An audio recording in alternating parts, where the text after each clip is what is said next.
Welcome to PNR Show, Season 2, Episode 20, pre-recorded for your listening pleasure. I'd rather have longer than mine. I'll take strong stout of the stride. I prefer to confer with a half pint of ale and live a long life till my private parts fail. For life without liquor is to no avail. So bring me longer for mine. I'd rather have longer than mine. From a deep, dark, rarely used corner of the interwebs, it's the Pint of No Return Show, your one-stop shop, your podcast for beer, for fun, for family, and for friendship. Sure, yes. Tonight, we delve into the realms of homebrew. One of us made a beer and shared it with the others. My sign just fell over. Then, so we see who the true brewmaster is. Will he be a hero or a zero? Then, how self-driving cars are going to kill traffic in cities everywhere. And finally, little Pluto, our favorite little teeny tiny planetoid or planet, however you want to describe it. We're going to talk about Pluto. But first, our boys, our hosts, we have Keith, Jeremy, and the douchebag. It's Gary. Hi, thanks for that. And me, Rob. That was awesome. Season 2, Episode 20, Pyro No Return Show is on. And here we go. Welcome, guys. Hey, Rob, how's it going? I'm doing great. Where's So that this is the emoji? best beer I've ever had, right? I'm looking forward to this. Okay. So I've got no illusions about this beer. I fully expect that the boys are going to be, yes, it's me that brewed the beer, fully expect that the boys are going to be the harshest critics that only they can be. So, and that's okay, because I want the honest critique. But we'll talk about the, yeah, go ahead, sorry. I was going to say, so what we're, just so we can lay this out here, get the baseline down here. The man who likes hops the least,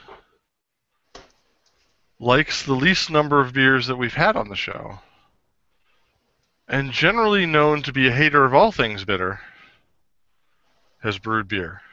Yeah. And he's making us drink it. Yeah. I can't wait. I do not accept the premise of your supposition, though. I don't think care. I've disliked the most beers on the show. I think you have. I don't think so. If we look along the ratings of all the shows and all the beers, you are the Russian judge. We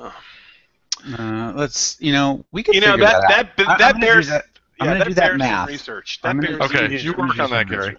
While he I'll do does that, something next week. While he does that, and the boys get their affairs in order, we want to welcome you to the Pine of No Return Show and thank Stu Venable, Poxy Bargards, POXYBOGGARDS.com for the use of their music. You can find them on iTunes or at the website I just mentioned. On normal nights, which are Thursday nights at 8:30 Eastern, we broadcast on Alpha Geek Radio Channel 3, where you can find them at tunein.alphageekradio.com. We're actually recording tonight on a Tuesday due to commitments in other places. So you can find us then on our regular haunts, the YouTubes, the Googles, the iTunes, any place where you can pick up a good old-fashioned podcast. Our website, PNRAhow.com, and email at PNRShow@gmail.com. If you'd like to contact us on the Twitters, Gary is at AlwaysBreaking, Jeremy at Jeremy Brooks, Keith at WolfmanK, and me, Rob at ROB. I'm going really quickly, actually. And we also have a Google Plus chat room. Ask for an invite from any one of us using any one of those methods, and we'll get you in, chat with us all day long. All right. Several months ago, my brother-in-law and I decided to try a little bit of the homebrew, so we made a little bit of one of my favorite all-time beers, our attempt at a Newcastle Brown Ale. I love me some Newcastle. And we got the small bottle. Yeah, he got the small bottle. We don't do anything small in although Texas. it is about 40% air. Yeah. Well, which concerns me somewhat. No, there was a reason for that because I had so many blowouts in my last attempt. Yeah, well, Rob overcompensated a little bit, I think. I don't know.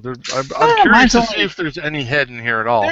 There's a bit of dialing. There's a bit of dialing in that has to be done. So, for those of you not familiar with Newcastle, we have done it on the show previously. It's a great brown ale from Britain. It comes in a clear bottle if you buy it in the States, although that is at best a risky proposition because in those clear bottles it tends to skunk really easily. But if you can ever find in your local bar or establishment that sells beer Newcastle on tap, get it. It is among the best out there, in my opinion. Yeah, Newcastle is a pretty good beer. It's a safe one too. You know what you're getting. Yeah, it's a kind of a sweet brown ale, I would say. Touch of honey in the flavor. Yeah, very delish. It's not bad. A good representative for a British brown. Yeah, sure. Absolutely.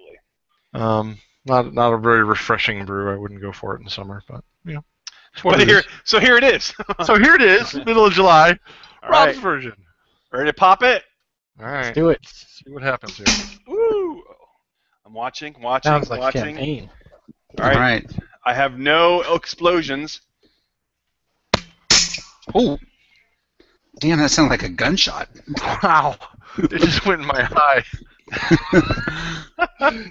So much for my thought of not enough or too much air in the chamber. Wow, Holy it's crap. a good thing you packed that thing. Look what it did to my glasses. Wow. It almost blew out my glasses. I had the microphone close so you could hear it, and boy, I didn't need to do that either. I've got a nice. So, good Rob, do you head know on what the ABV is on this? It is around 5.4%. We got pretty close to actual Newcastle, so. Do you guys see that head on that thing? Yeah, it's a good brown ale head. Crap. Awesome. Yeah. For as much airspace as you left in this bottle, it's got a really strong head.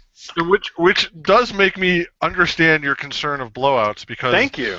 If you had left any less, it probably would have exploded in transit. Yeah. Now we filled it right to maybe the top of the neck. Some bottles were a little more, some maybe a little bit less. We did actually, out of the bottles that we made, which is about I think 18 or 20 or so, we did have 2 blowouts even with that. So I'm actually surprised and pleased. If the beer sucks, I'm actually pleased that it was able to get to you guys in one piece. You were all able to open it and pour it. That's to me a success. Wow.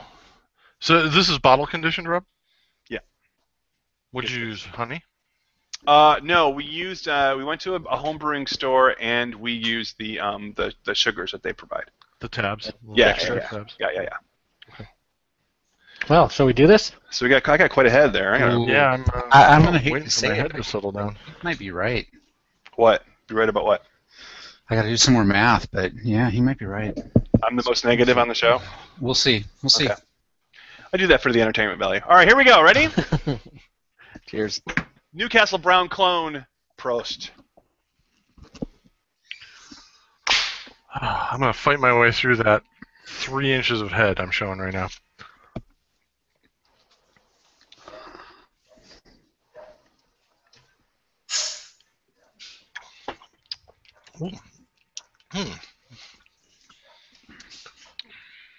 It definitely has some of the qualities of Newcastle that I'm somewhat, kind of used to or familiar with or remember. It's got a dark side though.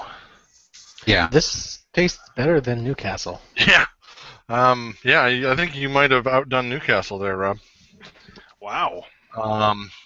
It's got this really dark roasted kind of malt flavor that Newcastle doesn't have that just kind of sips underneath the regular flavors.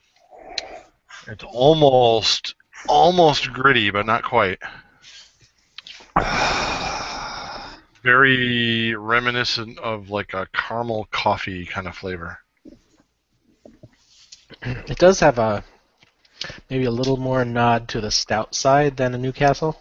Yeah. Yeah. It's a good thing. Little more roasty. Yeah, this is good. So I don't. Nice job, Rob. I don't think not a clear brown either. In all honesty, I don't think that the flavor is as rounded, perhaps, as Newcastle is. I mean, it's it's there. It's not as, I don't think, to me, at least the one I got, it's not as quite as polished as Newcastle is. Well, I would say Newcastle is a more traditional sweet, Yeah, almost like a honey soda kind of sweetness, where this is more of a decadent kind of indulgent sort of sweet. This is the one, you know, where the chef kicked it up a notch, and it's got the roasted caramel drizzle with a little salt in it or something. Yeah, it's got a little more of the dark roasted malt flavor, a little more chocolate malt flavor than a Newcastle. So that may be what you're tasting. That'll give it just a little more bitterness. But you did a great job on this. This is a really nice beer. It does have that kind of dark chocolate awesome. bitterness. The carbonation is just right, even though it pours with a huge head, but the carbonation in the beer itself is not overwhelming. Even though the carbonation nearly killed me. yeah, right. I think this has got a nicer flavor than Newcastle to me. I prefer the darker. It's definitely got more body and character than Newcastle. Newcastle, I used to really like Newcastle, and it's still, it's good. It's better than a lot of beers out there, but this definitely has a lot more of a flavor profile than what I remember Newcastle to have. Yeah, there's a lot more depth to this. Rob, this is excellent. I would drink the crap out of this if I could buy it. Dare I ask for some ratings? That may be asking a bit much. The only thing I don't like about it is something that's very common to homebrewed beers, and that's the little bit of esteriness from the yeast. And I think that's just a process of not having perfectly controlled fermentation. And unless you have a refrigerator and you're controlling the temperature for the ale just right, that's just something that's going to happen. It was stored indoors in a dark closet, so yeah. It may have got a little bit warm for what the yeast would prefer, but to me, that's just what homebrew tastes like. And it's not a bad thing. I have absolutely no problem with that. I taste that too, but that's not a problem. That's an asset. No, it's not a problem. That means it's a real beer. Yeah. That's all. It's a living thing. I'm ready. Yeah, this is great. Hit me with it. I'm going to give you an 8, I think. Whoa! This is a great beer. Thanks, Jeremy. The style is on. It's a nice brown ale. It's not too dry. It's not too malty. Nice balance in it. You did a great job. I'd drink a lot of this. Mm-hmm. Yeah, I'm gonna agree with Jeremy there. I think it was an 8's a perfect number for it. And I would give Newcastle a 6 or a 7. So I like that this is drier. I like that this has got that more deep chocolatey burnt undertones. It's just more. It's more of everything I like about Newcastle and less of what I don't like about it, which is it tends to be a little cloyingly sweet, and this is not. Cool. I would definitely drink this over Newcastle, and I would drink the heck out of this. This would be a great fall beer. You should definitely brew more, like about now, and then it'll be ready then. Yeah, fall beer is actually kind of the word I was looking for, and couldn't find. But I think that's an accurate description of this. It's definitely darker than Newcastle, and definitely, like I said, has more flavor to it than Newcastle. And Newcastle, to me, has this kind of like coppery metallic taste right off the top. And this had that. So like when I drank it, it was like, okay, yeah, this does have some of that Newcastle. But it's more of just a standard brown ale than a Newcastle clone to me. So that automatically gives it points. So I'm going to give it a 7. It's good.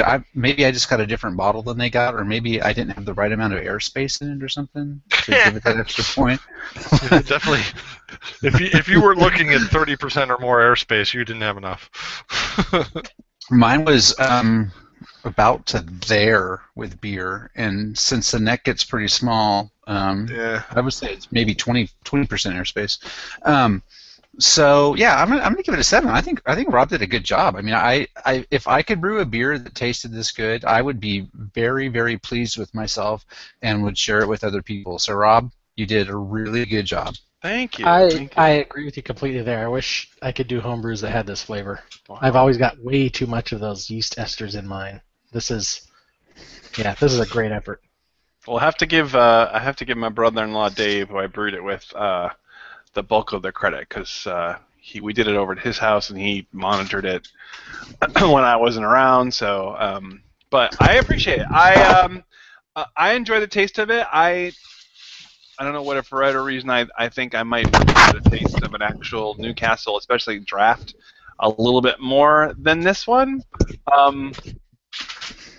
But I think it came out pretty good, and I'm pleased with our first collaboration. The one I did on my own did not go well, but that was mostly because it was a brew kit that someone gave me from like a Bed Bath & Beyond. This one we actually went out and bought to a brew store, bought the equipment, invested the money and the time to try to do it right. So that kit you had was not the ideal.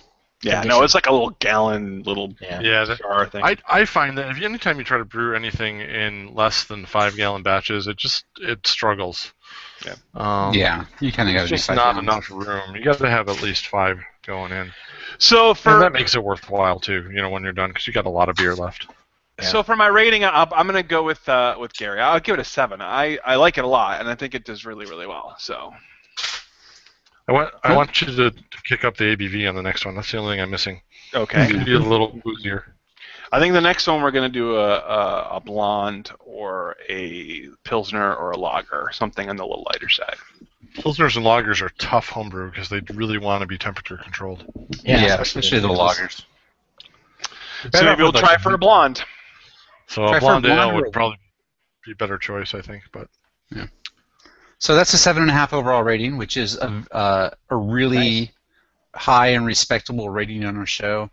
We've got a lot of 6s and 7s, some 4s, down into the 1s in places. So, Rob, you're in the top of the barrel in terms of our brews, and I think we've done about 73-ish beers on the show in total. So wow. Good job. I'll take it. Yeah, that's a good beer. So you want to? I've done the math on who's the Russian judge. Okay. Throw it out there. So we don't all have the same number of ratings because there's been shows where we missed and we did individual beers where we did kind of a BYOB should be thing. About right. But we've all done about 52-ish ratings. Actually, Keith's got the most. Keith and me have the most ratings listed. Because we don't tend to do a show without me. Right.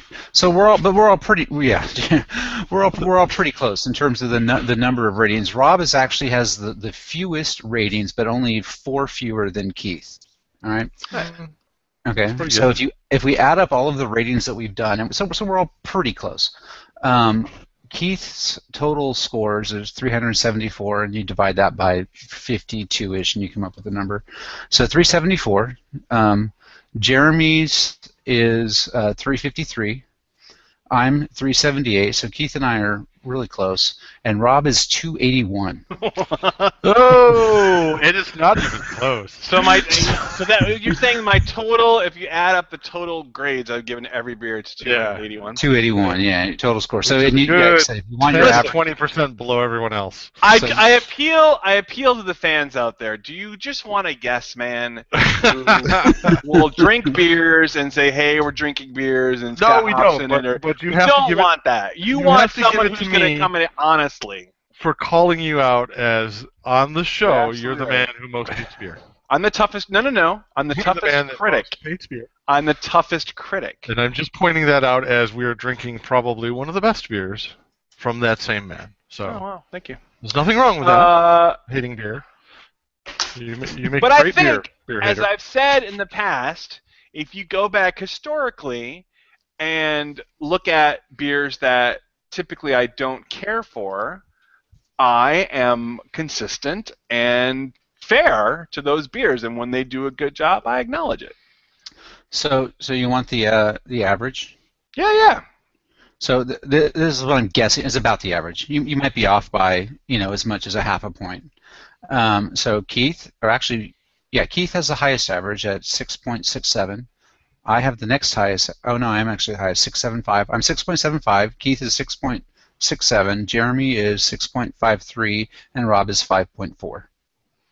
Okay, so the other thing I would like to add is I would love to know the percentage of IPAs versus the percentage of lagers, the percentage of pilsners, because I think IPAs get the most representation on our show, which is fine. I think that IPAs and pale ales get Well, the it would most. be a question of what gets the best representation in the craft beer community.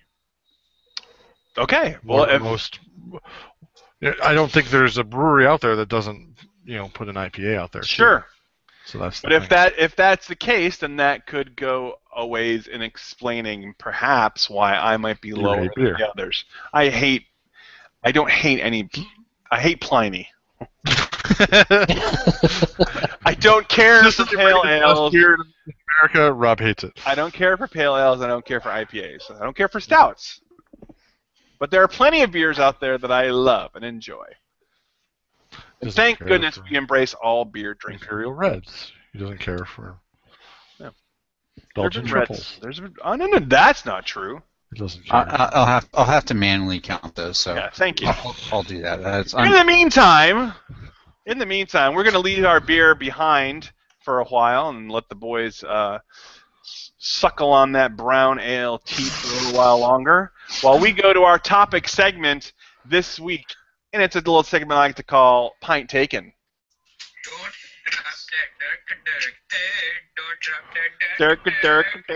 Don't drop that dirk. That's one of my niece's favorite YouTube videos. All right. It's very silly and stupid. All right. We've got a couple of really fun topics this evening. Most importantly, though, today, July 14th, 2015, we got back the first detailed, at least somewhat detailed images from the New Horizon spacecraft, which at 7:49 and 58 seconds a.m. Eastern Time, it passed the planet. I'm calling it a planet. It passed the planet of Pluto at 7,750 miles, which is, first of all, just shy of the Earth's diameter. So very close. And a few hours after that, it turned and changed course, went back towards the inner solar system, and sent back the simple message, mission accomplished. It has taken more than 9 years. It left Cape Canaveral on an Atlas V rocket back in 2006. It took 4 years to construct, and it passed Pluto and its moon, Charon. It traveled 30,463 days, 2.97 billion miles, about 32 times the distance between the Earth and the Sun. Can I, first of all, give a big, hearty congratulations to NASA for constructing an object that comes within 8,000 miles of a planetary body that's nearly 3 billion miles away. NASA can do really awesome things. That is incredible. And a 9-year project. Yeah. That is just amazing. I was reading about there was an article about their methodology, and they had a spreadsheet they came up with 240 different scenarios, things that could go wrong, and they had a solution for every one of them. And out of it, in 9 years, I think that said they had 8 failures or 10 failures. Mm-hmm. And so maybe one a year. And in all of those, the spacecraft acted exactly as it should, went into fail-safe, and came right back. When Jeremy says failures, I mean, there are a couple times where it completely shut down and they did not hear from it. No communication. Nothing. And it fixed itself, it righted itself, it rebooted, and kept going, and got within 8,000 miles of the planet Pluto. Cheers to those software engineers. It is not done yet. It is going to enter the Kuiper Belt, which is a belt of smaller planetary bodies like asteroids, comets, and things like that surrounds the solar system, and send back reports and telemetry and information on those things.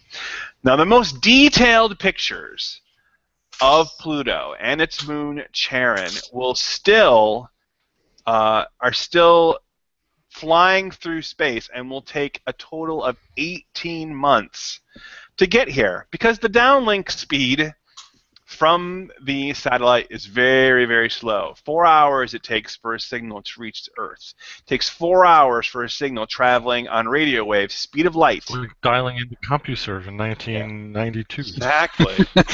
Like dialing into mail. Comcast in 2015. So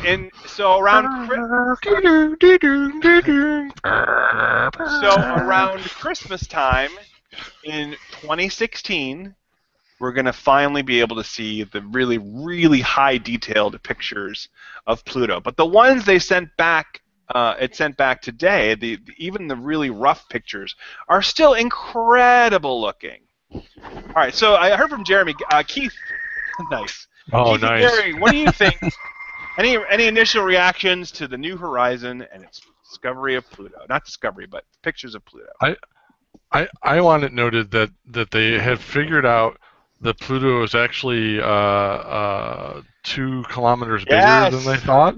So can we get it petitioned to become a planet again? It's bigger. That instantly started the Planeteers, what some people call them. The Planeteers. It sent them into a tizzy. So it's this kind of round-looking thing floating out there, going around the sun, and it has all these tinier round things going around it. Yeah. So that sounds a whole lot like a planet, doesn't it? Right. It does. But that moon, Charon, is like almost as big as the planet.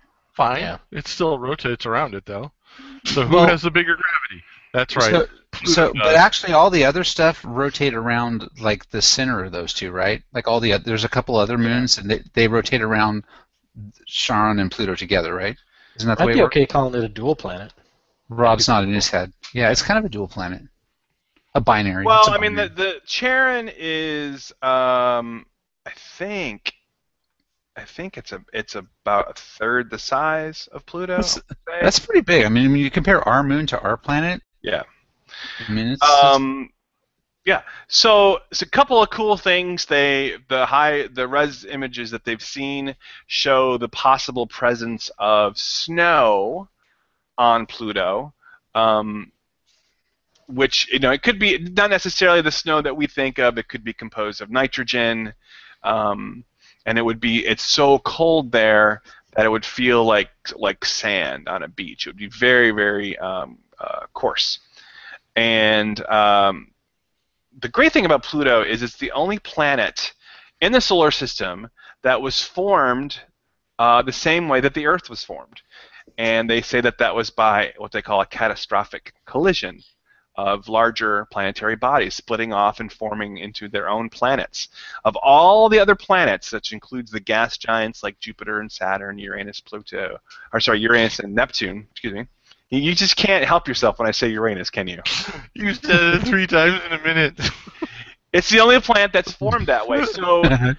So observing another planet with those same conditions can give us a lot of insight as to our own planet, why things evolved here the way they did as opposed to Pluto. And it's too far away from the sun. Shit can't grow out there. It's true. That would definitely be one big reason. It's a technical reason too. But what I mean is that by looking at Pluto and how it formed, and it's so cold, it basically preserved in many ways how it formed. And whereas the Earth evolved with water and continents and vegetation and things like that, it kind of covered up many of the things that was used to found it, where Pluto, not so much. So it'll be really, really cool to see the stuff that comes out. And just aside from the greatness of a Pluto discovery like this is how awesome NASA is. And I really would love to help stir up a more of an interest back into NASA and space exploration. So it's very, very cool. It is very cool. I'm looking off camera and giggling because my wife is trying the beer right now. Yeah. Oh, is it She's that trying funny? to decide if she likes it. Tell her it's okay if she doesn't. 10. She gives it a 7. Hey, that's fine. Hey, that's great. Rob made that beer. Really? Rob and Dave, his brother-in-law. Wow. That's good. She didn't know what she thought of it until you made it. Can I just say, I'm glad you told her after she rated it, because God Yeah, knows what she that's would why have given I it. wanted it completely blind, so I didn't tell her anything about it. Yeah. Not she with an 8. Well, it went up a point because you made it, Rob. Oh, wow. Miracles never cease. She's taking my beer and leaving now. Oh, well, that's good. That's good. That's bad. Well, good for her. Oh yeah. So we're talking about Pluto and stuff. I'm kind of surprised the Google Doodle today is not a Pluto-related thing. That's a good It has been for the last 2 days. It was for me today. Yeah. Was it? I Yeah, looked at it right for a now. while. Boring old It Google. probably is on like GMT or something like that and off. Oh, that is the only true time zone. So yeah. Yeah. Okay. So. So, in other news, we Wait, I talked. had something to say about. Oh, I'm sorry.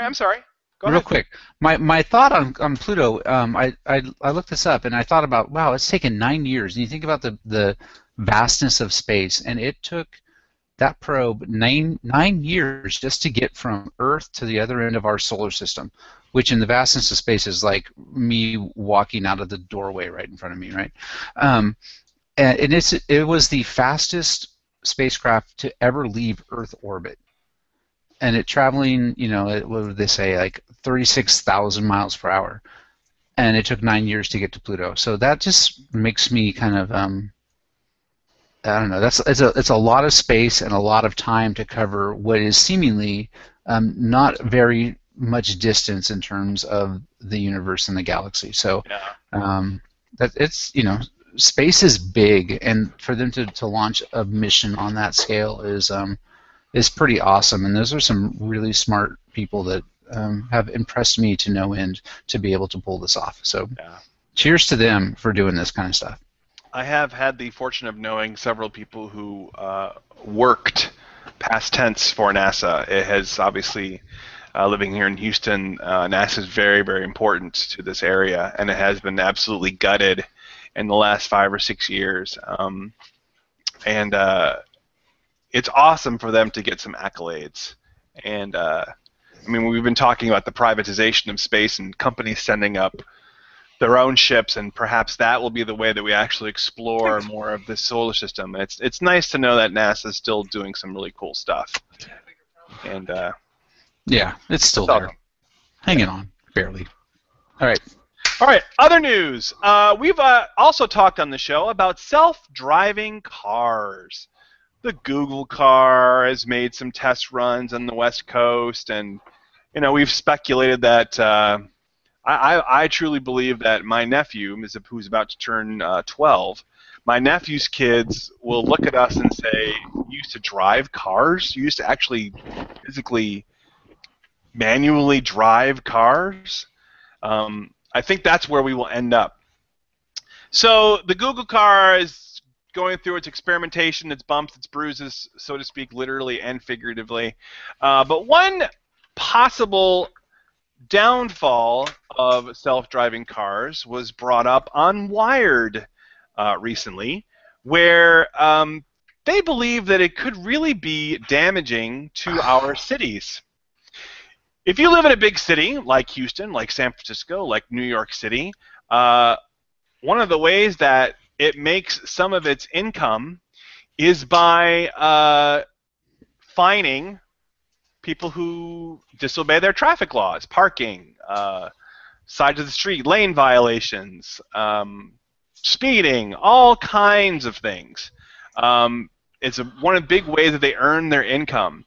But with the Google cars, or the self-driving cars that can park themselves, that you could download with the latest traffic statutes and rules, they wouldn't violate. They'd park on the correct side of the street. They could repark themselves after a parking meter has expired.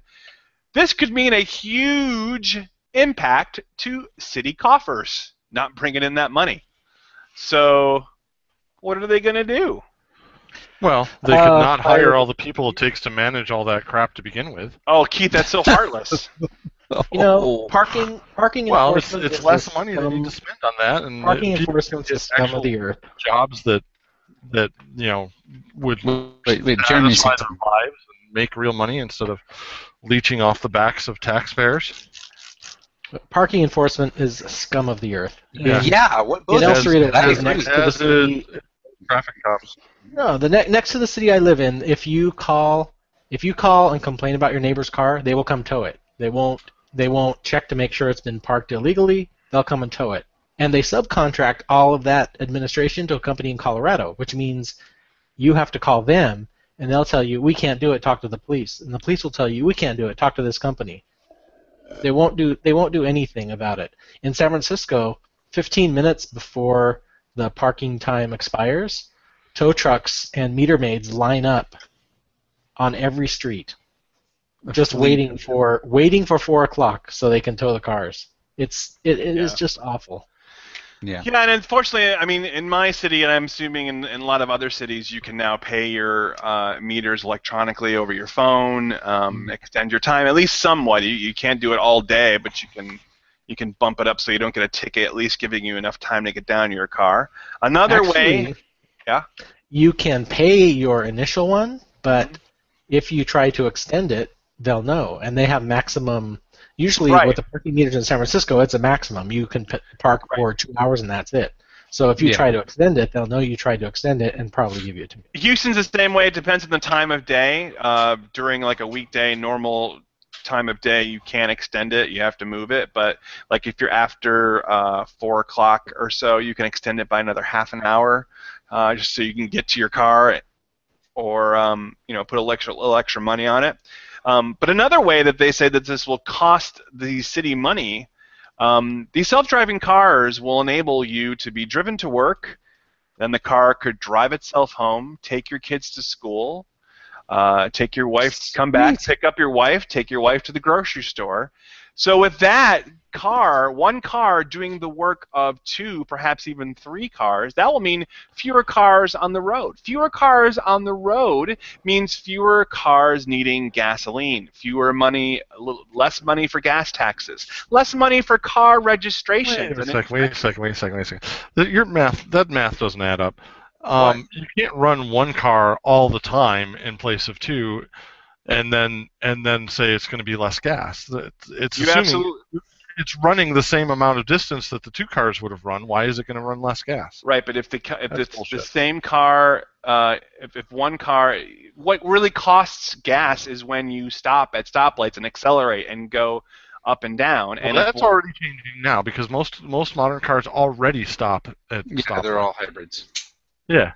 Well, not even the hybrids. Even all 100% gas ones are Yeah, doing stop the starts. engine turns off. Yeah.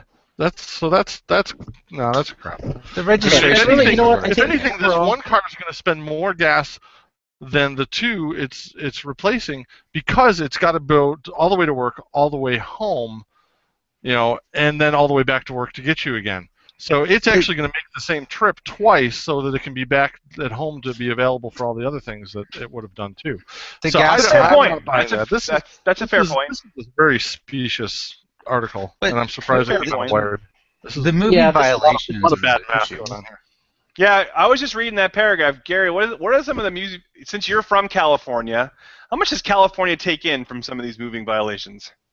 I don't know, a lot. I thought you were looking at the same paragraph I was. No, I wasn't. I'm just saying that just logically, moving violations are more than gas taxes because most of the gas taxes go to the state anyway. Yeah. And municipalities, cities, counties get the bulk of the money from the moving But violations. most of that goes into the paying the traffic cops and buying their equipment that they need to enforce it, as well as paying for the courts and all the other stuff that goes into enforcing it. They also If all that stuff disappeared too, then the net loss would be, well, it could be a wash. But it's probably going to be not nearly as bad as everybody thinks. Everybody's going, oh my goodness, they're going to lose millions and millions of dollars. Well, guess what? They spend millions and millions of dollars on the overhead to maintain that crap. Well, and you it's don't so think nobody's the taking community that makes- into but consideration at all. some of this money does go towards financing things like, I'm reading from the Wired article now, transportation infrastructure and maintenance, which Keith said some of that can be cut. Which is Some of the tolls. money goes to public schools. Which Some of it goes tolls are going to be paid to twice as judicial salary, conservation, and many other public services. most So of the road you and realize infrastructure that- stuff is going to be paid by tolls. Tolls are going to be doubled because the same car is going to be going through the tolls Oh, yeah. 2 and 3 times as much. Well, So you realize who makes the rules about what you can do with your car in the city, right? It's Yeah. the city. And So there- what will happen is they will have zones where, if you want to bring your self-driving car into this zone, you have to pay $5. Yeah. If you want to park your self-driving car here, that's $5. Yeah, I forget Yeah. which western city it was. If it was Portland or Seattle. I think it's Portland is going to start introducing a pay per mile tax. Yeah, they're not car going to lose usage. money. They're just going to. They'll make it up in other ways. Just so you know, just for perspective, because Jeremy is so disgusted by the collection of traffic violations. Los Angeles, the year 2014. Anybody see this number? Take a guess as to how much they took in from parking tickets in 1 year. I'm going to guess about 161 million. Okay, so you saw it. $161 million they took in 2014 in parking. So and what is the same budget for a police enforcement for that same time frame? Oh, I have no idea. 200 million. I bet it's more. I bet it's more. But there are So 20. if you cut the police enforcement down by the same number of people that you don't need to enforce all those traffic violations, I'm betting cities might make out just fine. But there are 20 other cities in California that took in at least $40 million last year. So you add that up, that's over $500 million just in California and just in the cities. And it's for gross traffic and not violations net. alone.